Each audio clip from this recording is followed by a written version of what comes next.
आसिफ पीर साहब, जो नई सरमायाकारी है पाकिस्तान के अंदर आने में, उसके अंदर सबसे बड़ी क्या चीज़ रुकावट है? अस्सलाम वालेकुम नदीम, शुक्रिया मधु करने के लिए। सबसे बड़ी तो आई थिंक अगर आप देखें तो डोमेस्टिक इन्वेस्टर्स अगर पाकिस्तान में ज़्यादा इन्वेस्टमेंट करेंगे तो वो जाके ख़ुद अपने पार्टनर्स को ढूंढेंगे और एफडीआई मुल्क में लेके आएंगे, जेवीज़ करेंगे, कुछ पार्टनरशिप्स करेंगे। सो आई थिंक इन्वेस्टमेंट से मेरी मुराद है जॉब क्रिएशन वाली इन्वेस्टमेंट, जिसमें इंडस्ट्री लगे हैं, जिसमें आईटी की सर्विसेज कंपनी सेटअप हो रही हो, ऑफशोरिंग हो रही हो, यहाँ पर सर्विसेज एक्सपोर्ट हो रही हो, तो प्रोडक्ट एक्सपोर्ट भी हो रही हो, और जो अगर इंपोर्ट सब्सटीट्यूशन होनी है तो इंपोर्ट सब्सटीट्यूशन हो। बेसिकली इन्वेस्टमेंट, लोकल इन्वेस्टर्स जब आगे बढ़ते हैं तब जाके इंडस्ट्री ग्रो करती है, और जब जाके बाहर से सरमायाकारी ईजीली आ सकती है। तो जब हमारे डोमेस्टिक इन्वेस्टर्स अगर आप देखें, अगर कोई भी डेटा देखें तो कोई बड़ी इंडस्ट्री नहीं लगी।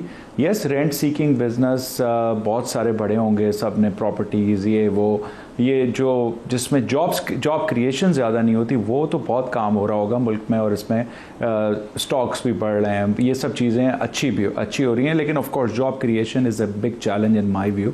और दूसरा पहलू ये है कि जब टैक्सेस इतने हाई होते हैं इस वक्त, तो इंडस्ट्री वाला जो बाहर से आके इन्वेस्टमेंट की फिजिबिलिटी बनाते हैं, तो sometimes they couldn't figure out कि ये फिजिबल भी है कि नहीं है। तो फिजिबिलिटी के कभी ये चैलेंजेस आते हैं जब ये आपकी high tax rate and super tax and all of these things apply. Energy cost आपने सुना होगा, बहुत सारे बिजनेसमैन कम्युनिटी ने आज भी वो कहते हैं कि energy cost is inconsistent and other. हमारे लिए तो ज़ाहिर है, हमारे सेक्टर में तो नहीं, I am just broadly talking about energy cost, and there are couple of challenges तो जिससे एफडीआई रुकती है। बट ऑफ कोर्स हमें अट्रैक्ट करनी है as a Pakistan, as a nation, कि we have to sell Pakistan positively. There is a lot of opportunities in Pakistan because हमारे पास 250 मिलियन की पॉपुलेशन है, यहाँ पर मार्केट बड़ी है, यहाँ पर टैलेंट बहुत ज़्यादा है।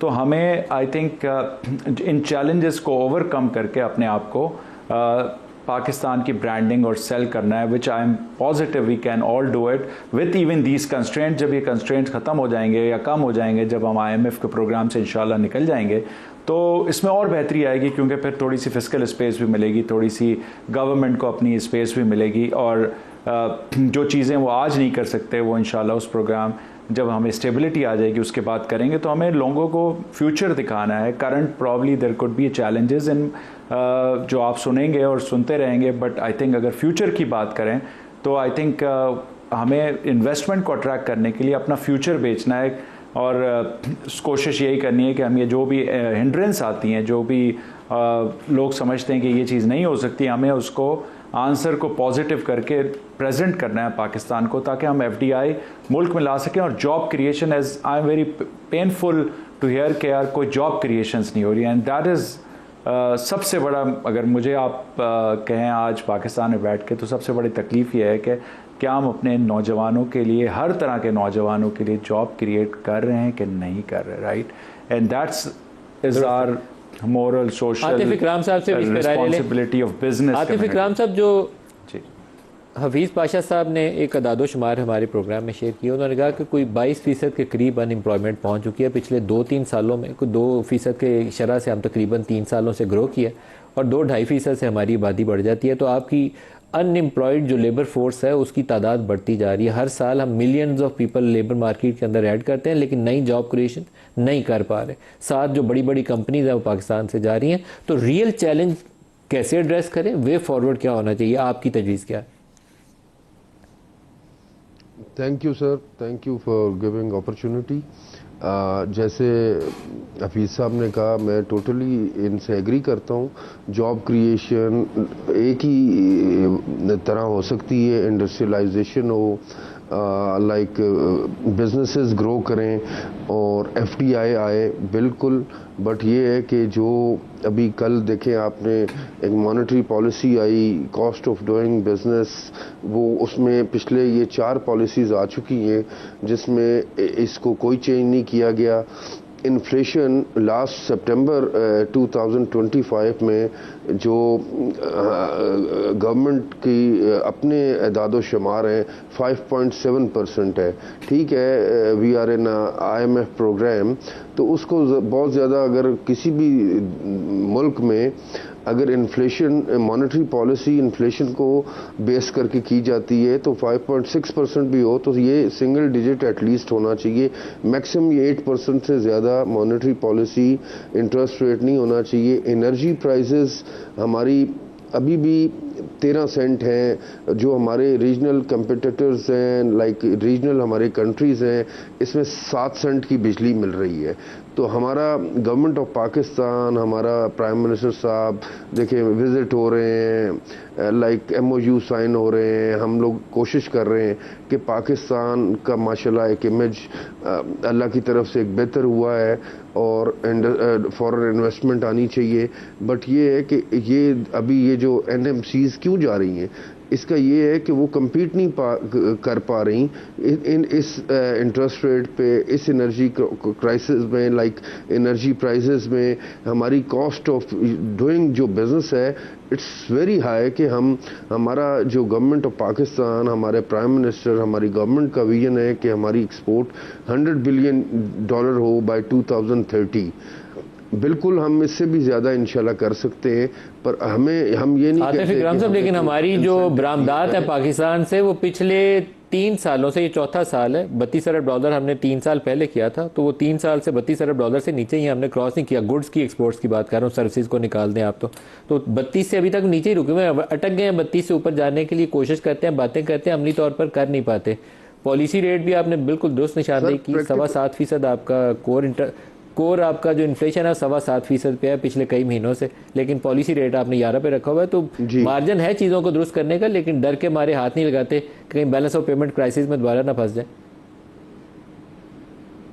बिल्कुल आप ठीक कह रहे हैं, बट अगर आप कहते हैं कि लाइक इन्वेस्टमेंट आए, इंडस्ट्री लगे, जॉब क्रिएशन हो, तो अगर इस टैरिफ पे लाइक अगर रेट ऑफ इंटरेस्ट ये रहेगा, एनर्जी प्राइसेस ये रहेंगी, तो हम कहीं भी एक्सपोर्ट नहीं कर सकते। हमारे कोई भी इन्वेस्टमेंट FDI नहीं पाकिस्तान में आएगी जब तक ये 2 चीज़ें हम सिर्फ हमारी डिमांड है बिज़नेस कम्युनिटी की।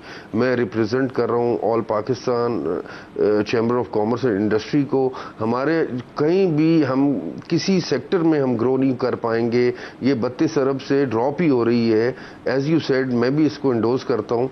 तो इसके लिए ये 2 चीज़ें हमें बड़ी ज़रूरी, हमें सिर्फ ऐसा कंपेटिटर बना दें कि compete हम कर सके एटलीस्ट। अगर ये नहीं होगा, ये जो विजन 2030 है 100 बिलियन, ये हम कभी भी अचीव नहीं कर पाएंगे। तो हमारी ये आपके थ्रू आसिफ पीर साहब, जो प्राइम मिनिस्टर ने नए ग्रुप क्रिएट किए हैं, वर्किंग ग्रुप बनाए हैं बिजनेसमैन के, उसमें आप भी एक टैक्स पॉलिसी वाले ग्रुप का हिस्सा हैं। तो अभी मैं अगर सैलरीड क्लास की, मैं क्योंकि खुद उसका हिस्सा हूँ, तो उसी का अगर जिक्र करूँ तो 40% तक टैक्स हमारी सैलरी से कट जाता है। तो इट्स वेरी डिस्करेजिंग। तो इसी तरीके से जो बड़े कॉर्पोरेट सेक्टर के ऊपर टैक्स की शरहें वो बहुत ऊपर चली गई हुई हैं। कोई 35-36% तक वैसी टैक्स है ऊपर, कोई पहले 10% था लास्ट ईयर, इस साल वो 9%, कोई सुपर टैक्स भी है, पता नहीं सरचार्ज या सुपर टैक्स उसका नाम है। तो it's too much tax burden. आप 100 रुपया कमाएँ तो 40 टैक्स कट जाएगा, 60 आपको मिलेंगे। तो इज़ इट डू वर्केबल कि इसमें काम हो सकता है पाकिस्तान? देखें, काम अगर आपने फाइनेंस मिनिस्टर को भी सुना हो, I think tax to GDP ratio की तो हम बात करते हैं, वो हमें इंक्रीज़ करना चाहिए क्योंकि इसके बगैर मुल्क तो नहीं चल सकते। बट आई थिंक टैक्सिंग, जो टैक्स दे रहे हैं उनको और टैक्स करते रहना is of course not a solution. I think हमारे फाइनेंस मिनिस्ट्री और FBR अंडरस्टैंड दैट पॉइंट कि जो टैक्स करते हैं उन्हीं को हम कितना और करेंगे, राइट। सो अगर आप 40% की आप बात करें तो अब इससे ज़्यादा और क्या हो सकता है? इससे डिस्करेजमेंट बिल्कुल होती है। इससे बहुत लोग रास्ते ढूंढते हैं। देखें, जब ये आप ज़्यादा टैक्स करने की कोशिश करते हैं तो जो सही बंदे टैक्स दे रहे होते हैं वो ये कर रहे होते हैं कि वो आधे लोग जो जा सकते हैं, जो ज़्यादा पैसे कमाते हैं, वो 6 महीने मुल्क से बाहर रहना शुरू कर देते हैं। कुछ लोग रिमोट वर्कर बन जाते हैं, जिस तरह हमारी फील्ड में फ्रीलांसर बन जाते हैं ताकि 1% टैक्स लगे। बहुत लोग कन्वर्ट हुए हैं इस चक्कर में। आई थिंक टैक्सेशन कम हो जाती है क्योंकि ज़ाहिर है लोग रास्ते ढूंढ रहे होते हैं और कोई ना कोई तरीका निकाल के पैसे बचाने की कोशिश कर रहे होते हैं। इससे एक तो जो टैक्स दे रहा होता है उस पर और वो देखता है कि मेरे बराबर वाला 1% पे काम कर रहा है एज अ फ्रीलांसर, मैं 40% टैक्स दे रहा हूँ, तो why am I doing it. मेरा जो कुलीग है वो बाहर 6 महीने रहता है और टैक्स बिल्कुल ही नहीं देता पाकिस्तान में, तो मैं ऐसा क्यों ना कर लूँ, राइट। तो बेसिकली ये डिस्करेज जो अच्छे लोगों के लिए, और इसी तरह आपने इंडस्ट्री की एग्जांपल दी, जो टैक्स पेयर हैं उनको आप सुपर टैक्स भी लगाएंगे और ये सब कुछ होगा। I think government understand all of this. What ever discussion I had with जो मेरा पास्ट एक्सपीरियंस है थोड़ा बहुत गवर्नमेंट से इंटरेक्शन का, I think finance ministry, FBR, prime minister, everybody understand कि हमें टैक्स नेट बढ़ाना है और उसके बगैर जो टैक्स नहीं देते उसकी सज़ा टैक्स देने वालों को आप नहीं दे सकते। और अब तो बिल्कुल जगह ही नहीं बची। ये जितनी भी जो मसले मसाइल फिजिबिलिटी की बात हो रही है, FDI की बात हो रही है, लोग बाहर जा रहे हैं, ये सब इसी वजह से हो रहा है। तो everyone understands this problem statement. Yes, we are under IMF programme.